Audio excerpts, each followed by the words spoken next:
Hello बच्चों, कैसे हो आप सब।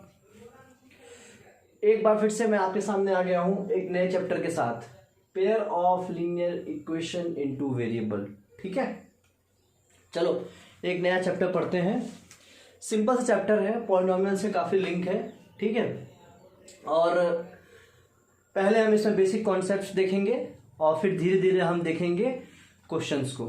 ठीक है, उन क्वेश्चंस को जो एग्जाम में पूछे गए हैं, जो एनसीईआरटी में है, जो इंपॉर्टेंट हैं, और वो क्वेश्चंस जो थोड़े से अच्छे हैं और जो कॉन्सेप्चुअल क्वेश्चंस हैं उनको भी हम देखेंगे। ठीक है, मेरा नाम है प्रसून और चलिए शुरू करते हैं।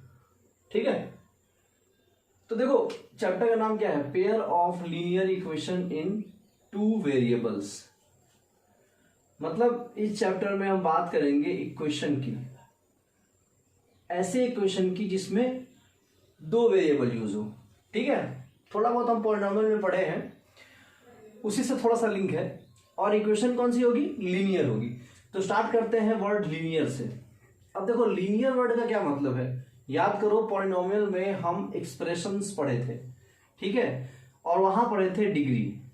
तो सबसे पहली चीज ये कि डिग्री जो होगी वो लीनियर की क्या होगी, 1 होगी, सबसे पहली चीज। ठीक है, और अगर बेसिक हम लीनियर इक्वेशन की बात करते हैं तो सबसे पहले हेडिंग लगा लो स्टैंडर्ड फॉर्म। स्टैंडर्ड फॉर्म पहले हम इसको समझेंगे और फिर धीरे धीरे आगे बढ़ेंगे कि स्टैंडर्ड फॉर्म क्या होता है लीनियर इक्वेशन का। स्टैंडर्ड फॉर्म होता है ax plus by plus c is equal to 0। ठीक है, ये एक स्टैंडर्ड फॉर्म है लीनियर इक्वेशन का, ये एक स्टैंडर्ड फॉर्म है। अब इसमें एक चीज देखो, जो a है b है, a and b not equal to 0 होना चाहिए, और a b और c ये तीनों क्या होना चाहिए, रियल नंबर होना चाहिए, रियल नंबर्स। ठीक है, a और b नॉट इक्वल टू 0 को हम एक और तरीके से डिनोट करते हैं कि a square plus B square not equal to 0, क्योंकि a square plus B square equal to 0 तभी पॉसिबल है जब a और b क्या हो, 0 हो। ठीक, तो अच्छा एक चीज और देखना है कि आप चाहो तो यहाँ x y लिया है मैंने, दो वेरिएबल जो मैंने लिया है वो लिया है x और y। आप चाहो तो कुछ भी ले सकते हो, आपकी मर्जी के ऊपर है। आप चाहो तो जो आपको कोई नाम पसंद हो उसका वेरिएबल ले सकते हो। ठीक है, होता है किसी किसी को कोई स्पेशल नाम पसंद होता है तो आप उस तरह के वेरिएबल ले सकते हो। मैंने जनरली एक्स वाई लिया है और आगे एक्स वाई यू भी, बाकी टी एस ये सब आप देखोगे। ठीक है, वेरिएबल्स जो यूज होंगे। अब एक एग्जांपल लेके देखते हैं। ठीक है, जैसे कि मान लो एग्जांपल देखो, मैंने एक इक्वेशन लिख दिया है एग्जाम्पल। ठीक है, 2x plus 3y is equal to 6। अब हम समझेंगे कि ज्योमेट्रिकली इसका क्या मतलब होता है। तो याद करो पॉलिनोमियल चैप्टर, मैंने बताया था कि एक लीनियर इक्वेशन जो होता है जिसकी डिग्री 1 होती है वो ज्योमेट्रिकली क्या रिप्रेजेंट करता है, जियोमेट्रिकली रिप्रेजेंट क्या करता है, रिप्रेजेंट अ स्ट्रेट लाइन। इसको लिख लेना, geometrically represent a straight line. ठीक है, कभी कभी सीबीएसई डायरेक्ट एक नंबर में पूछ लेता है, कितनी बार पूछा भी है कि a linear equation in two variable represent a dash, क्या होगा आंसर, स्ट्रेट लाइन। ठीक है, तो ये हो गया। अब थोड़ा सा देखते हैं, अगर हम इस इक्वेशन को लेके चलते हैं तो देखते हैं कि स्ट्रेट लाइन कैसे है, इसको कैसे हम बनाएंगे। एक वैल्यू लेके देखते हैं, y को 0 करोगे तो क्या है, x को 0 करो पहले तो y कितना आ जाएगा, 3 6 बाई 3 यानी 2, यानी कि एक पॉइंट जिसके थ्रू ये पास कर रहा है वो है 0,2। कैसे करेंगे, x को 0 रखा तो y आ गया। अब एक बार y को 0 रख दिया तो जैसे ही y को 0 रख दिया तो x कितना आ गया, 3 आ गया, तो 3,0। अब ये 2 पॉइंट मिल गया, और जैसे कि हमें पता है कि अगर 2 पॉइंट हमें मिल जाए तो एक यूनिक लाइन की इक्वेशन हम लिख सकते हैं। तो 0,2 कहाँ आएगा, देखो ये 1 आएगा, ये 2 आएगा, 1 2 3 4 ले लेते हैं, 3 4 5 इतना, ठीक है। पहले प्लॉट करो 0,2, तो 0,2 मतलब यहाँ पे जाएगा कुछ इस तरह से, और दूसरा 3,0 मतलब कुछ इस तरह से। तो ये हमारी लाइन जो बनेगी ये कुछ ऐसे बन जाएगी, ये बन जाएगी लाइन हमारी। ये इस लाइन की क्या है, इक्वेशन हो गई 2x + 3y = 6। अब देखो इसका क्या मतलब हुआ कि 2x और 3y = 6 है अगर, तो ये बहुत सारी ऐसी पॉइंट्स हैं जिसके थ्रू ये पास कर रही हैं। फॉर एग्जांपल अगर हम ये पॉइंट लेते हैं, ये पॉइंट लेते हैं, ये पॉइंट लेते हैं, ये पॉइंट, ये एक क्वेश्चन और बनता है कि a linear equation passes through dash number of points, ठीक है, ऑन कोऑर्डिनेट एक्सिस। तो क्या आंसर हो जाएगा इसका, इनफाइनाइट नंबर ऑफ पॉइंट्स। ठीक है, इनफाइनाइट नंबर ऑफ पॉइंट्स। तो जब भी कोई एक इक्वेशन रहेगा, ठीक है, तो ऐसे इनफाइनाइट नंबर ऑफ पॉइंट से वो पास करेगा। और अगर इनफाइनाइट नंबर ऑफ पॉइंट से अगर वो पास करता है तो जितने भी पॉइंट्स इसके लाइन पे हैं उनको इस लाइन की या इस इक्वेशन की क्या कहेंगे, हम इसका कहेंगे कि वो है इसका सॉल्यूशन। ठीक है, वो सारी वैल्यू, ध्यान से सुनना, वो सारी वैल्यू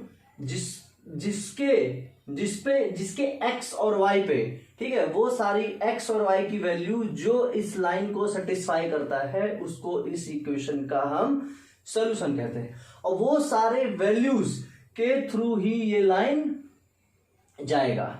ठीक है, वो सारी वैल्यू कहां पे रहेंगी, इसी के लाइन पे रहेंगी।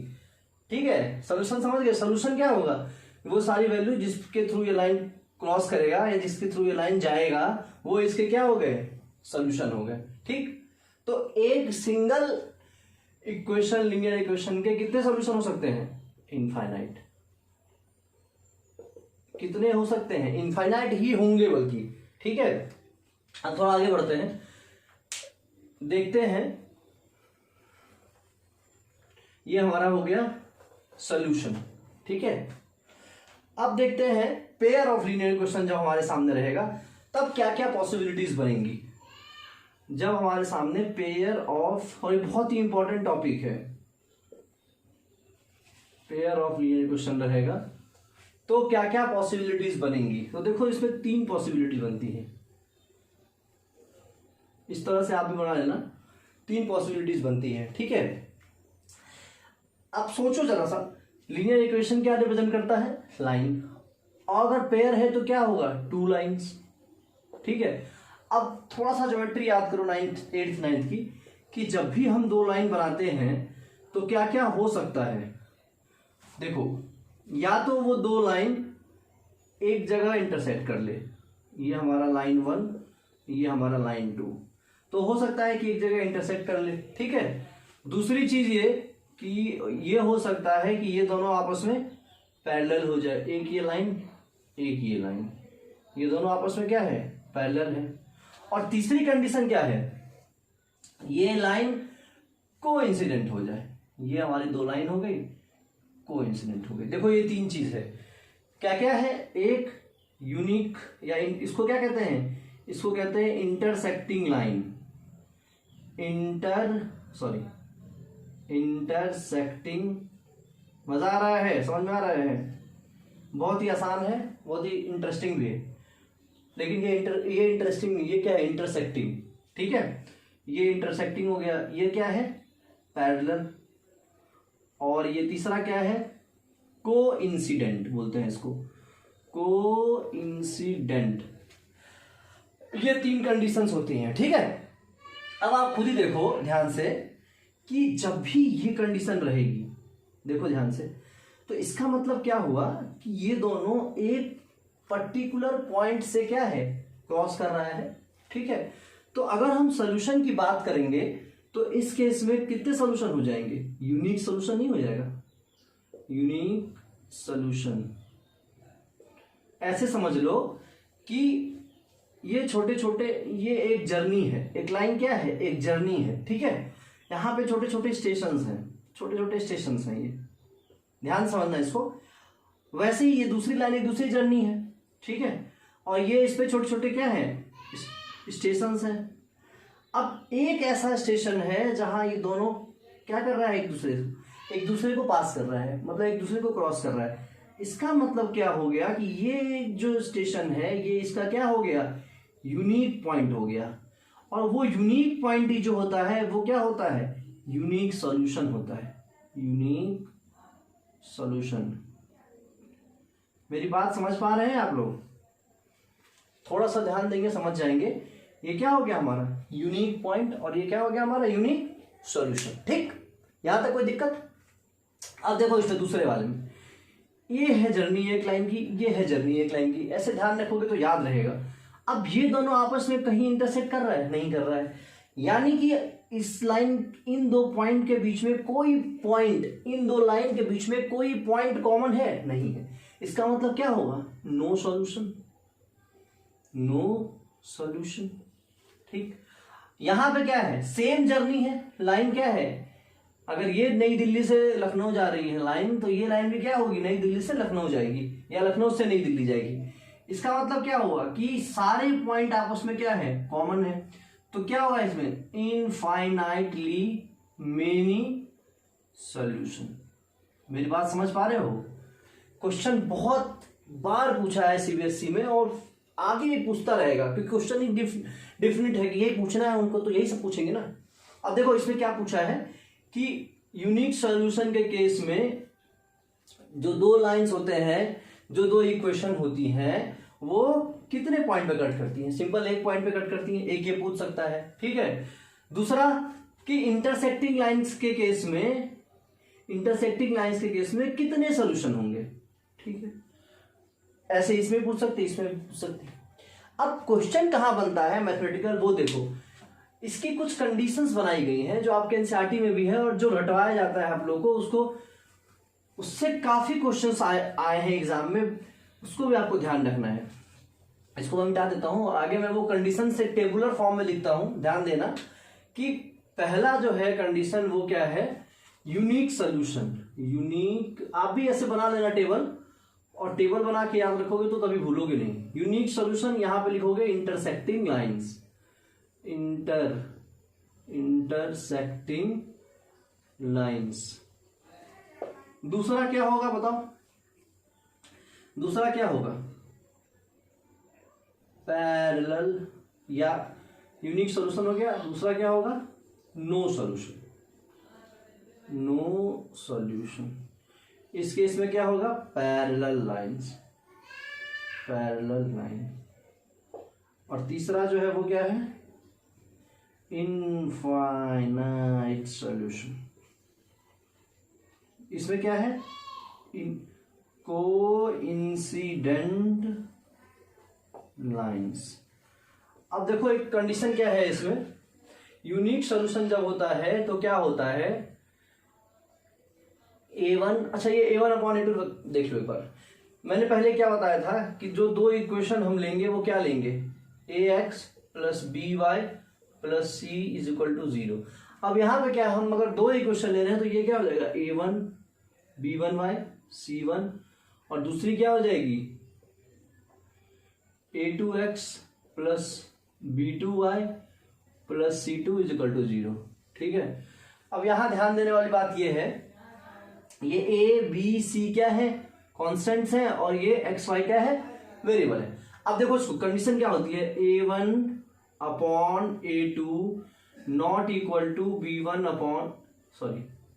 a1/a2 not equal to b1/b2। ठीक, अगर a1/a2 not equal to b1/b2 आ गया, हमको c1 और c2 चेक ही नहीं करना है। इस पॉइंट को ध्यान रखो कि अगर a1/a2 अगर आ गया, a1/a2 not equal to b1/b2, हमें c1/c2 को चेक ही नहीं करना और हमारा क्या आ जाएगा, यूनिक सॉल्यूशन आ जाएगा। ठीक है, पहला कंडीशन। दूसरा कंडीशन क्या है, पैरेलल लाइंस। पैरेलल लाइंस का क्या मतलब, कितने सॉल्यूशन, नो सॉल्यूशन, उनका क्या आएगा, कोई सॉल्यूशन नहीं आएगा। तो उस केस में क्या होगा बताओ, इस केस में है कि a1, देखो इस केस में क्या होगा कि a1/a2 is equal to B1 upon B2 not equal to C1 upon C2। इस केस में क्या होगा, पैरेलल होगा। ठीक है, ये आप चेक कर लिए एक बार। तो इस केस में क्या होगा, नो सॉल्यूशन। और जो तीसरा केस है वो क्या है, इनफाइनाइट सॉल्यूशन। इसमें क्या होगा, A1 upon A2 is equal to B1 upon B2 is equal to C1 upon C2। यानी कि ये हमारा क्या हो जाएगा, ये हमारा हो जाएगा इनफाइनाइट सॉल्यूशन। ठीक, ठीक है, चलो।